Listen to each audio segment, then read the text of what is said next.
Itu merasa kayak macam-macam disambar petir di siang bolong. Dari awal kami tidak mengetahui bahwa persidangan di Mahkamah Agung mau diadakan. Jadi rasanya persidangan ini hanya senyap gitu, tidak ada pemberitahuan melalui media seperti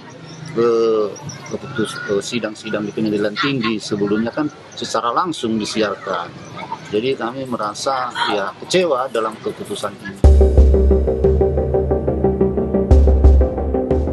Tadi adalah tanggapan Samuel Huta Barat, ayah almarhum Brigadir Yosua Huta Barat terkait dengan putusan kasasi Mahkamah Agung yang meringankan hukuman bekas Kadif Propam Polri Ferdy Sambo. Pada 8 Agustus 2023, MA memutus pengurangan hukuman Sambo dari hukuman mati menjadi penjara seumur hidup. Tak sampai mentok pada hukuman seumur hidup, nyatanya, tanpa harus mengajukan upaya hukum luar biasa yakni peninjauan kembali, Sambo berpeluang menikmati pengurangan hukuman dari seumur hidup menjadi 20 tahun penjara. Hal ini dapat terjadi apabila Undang-Undang Nomor 1 Tahun 2023 tentang Kitab Undang-Undang Hukum Pidana atau KUHP berlaku pada tahun 2026. Pakar Hukum Pidana Universitas Trisakti Albert Aris yang pernah didapuk sebagai juru bicara sosialisasi rancangan KUHP, Rabu mengungkapkan, putusan pidana seumur hidup Sambo sudah berkekuatan hukum tetap. Namun apabila mengacu pada pasal 69 KUHP baru, hukuman pidana Sambo dapat berubah setelah yang bersangkutan menjalani masa pidana minimal selama 15 tahun. Hukuman Sambo bisa kembali dikorting menjadi 20 tahun apabila ada keputusan Presiden dan pertimbangan MA. Sebagian ahli hukum pidana menilai, putusan kasasi MA atas jumlah terdakwa kasus pembunuhan berencana Nofriansyah Yosua Huta Barat, termasuk Ferdy Sambo, sudah tepat.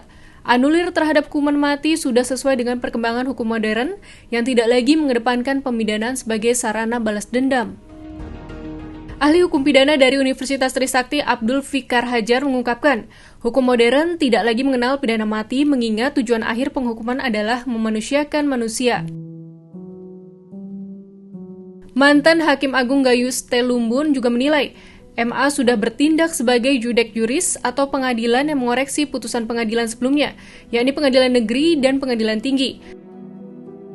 Sebagai judek juris, MA hanya berkonsentrasi pada penerapan hukum, seperti menilai kelayakan penerapan pasal 340 KUHP untuk Ferdy Sambo, serta menilai batas kewenangan yang dilanggar oleh pengadilan sebelumnya saat menjatuhkan pidana.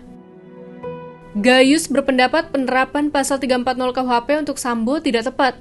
Menurut dia, Sambo lebih tepat dijerat dengan pasal 338 KUHP, mengingat Hakim PN Jaksel tidak bisa membuktikan motif pembunuhan tersebut.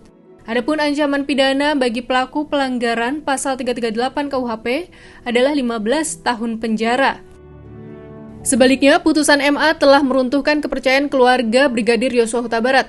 Ditambah melihat peluang hukum yang bisa dimanfaatkan terpidana Ferdy Sambo ke depan, yaitu menurunkan hukuman menjadi 20 atau 15 tahun penjara. Kalau sudah begini, bisa jadi bukan saja keluarga korban dan publik yang kecewa, atau malah sebaliknya, alasan penghukuman adalah memanusiakan manusia bisa diterima.